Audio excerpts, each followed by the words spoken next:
Good morning. Our hand today is going to be pocket tens. In this hand, this is 10 NL. We're at 9-handed, folds around the mid position who limps, and I go ahead and isolate for 5 big blinds. Villain's playing 22. He is, a passive player. I think in this case, he does raise first in 1 out of 10 times from the mid position. This time he limps 4 out of 10. I think he's probably limping more hands than what he would raise.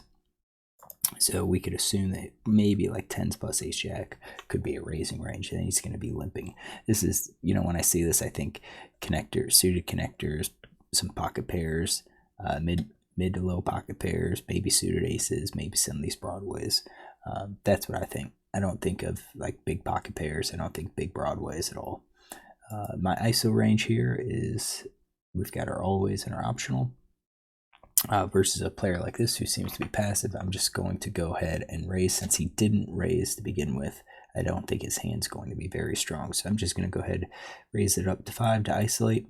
And what's kind of interesting is that big blind called. Big blind's playing 15-9, so he's not a super loose passive fish. Now I only have 47 on him, but I think he's going to be playing something similar where it's like mid to low pocket pairs, suited connectors, some broadways, and then suited aces as well.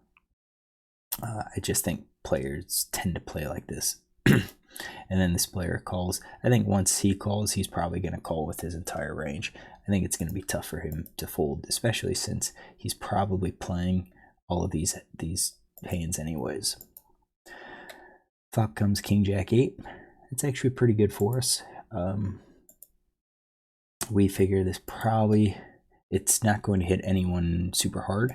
I think I'm the only one that has kings. I think I'm the only one that has jacks, probably.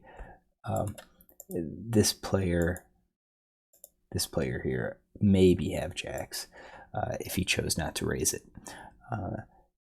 The king jack is out there. I don't think ace king's out there. King queen probably could be out there,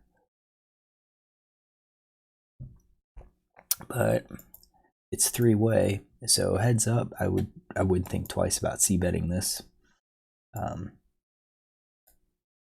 really wouldn't. This player donks.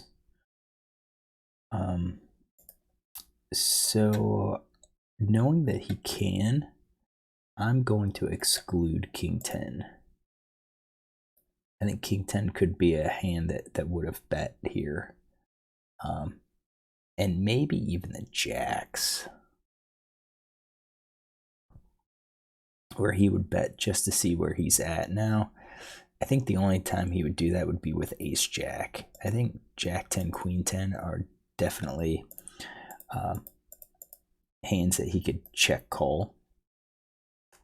So I think we've started to narrow down what villain 1 has.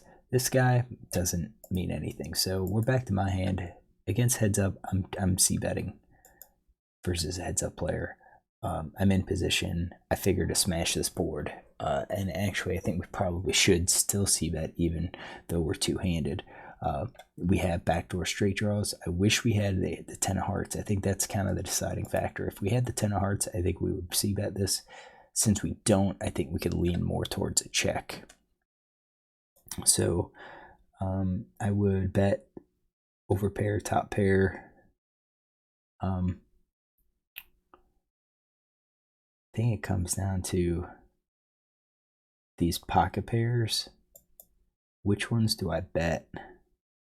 And which ones do I just check?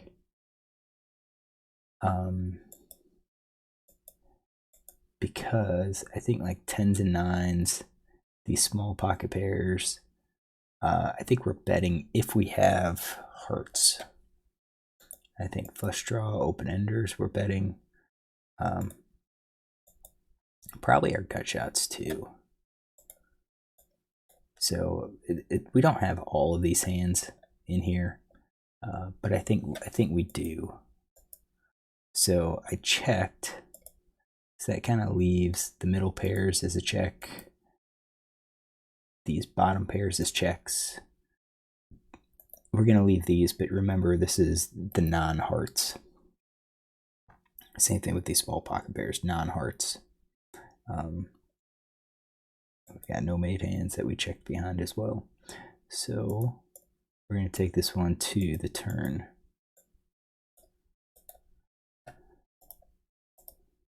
Jack of diamonds. Both of them check.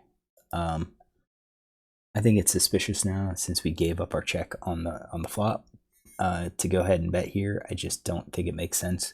I think I probably would have c-bet the jack, so it's going to be hard for people to give me credit for the jack.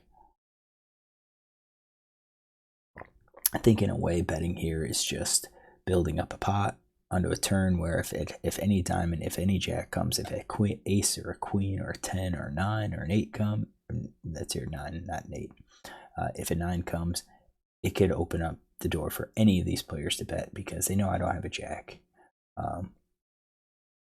And they probably don't have a straight draw. I probably don't have a heart draw. Maybe a diamond draw now. So it was checked all the way through. And let's see. I think at this point, I think quads will check. Full house would probably check. 3 of a kind is betting here. And I do think like top pair is betting. Probably not any of the draws. So we're looking at something like that. For this player also checked, so same thing. I think full house could check, but I think 3 of a kind and top pair is definitely going to be betting here. Because you know, with the jack, he doesn't want the king, he doesn't want a heart to come out, he doesn't want a diamond to come out that could beat him.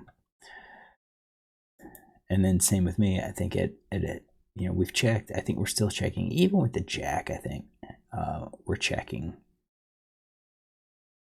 Because both players are kind of demonstrating they don't really have anything. I think we're taking a risk between the heart and the diamond, but I think we're going to check and probably go ahead and call. I think we check and call if he leads. So I think we have our entire range here, or our range that we did have. I don't really think we can justify betting here. We gave up our lead on the flop. This wasn't really a hand where we would do a delayed c-bet. So I think we just go to the river. So this would be a card where if I had a jack, I would, if any of these players bet, I would just call. They both check. So at this point, this guy doesn't have, I don't think he has a full house or a flush. We're looking at something like that. Same thing with this player. I think weak pair. I think all of these players would have gone for a bet like that. And the question is, if I bet, what kind of hands are they gonna call with that I beat? I don't think they're gonna call with anything. I think if they played tricky, they're only gonna call with a jack or a king or a flush. I think so. I don't even think it makes sense. And I think I beat everything that they have. So if they had an 8, if they had a lower pocket pair, I beat that. So I don't think there's any reason to bet here. So we had ace queen. Is that in this guy's villain? If this is this guy in this range, it is. It's that ace queen hand.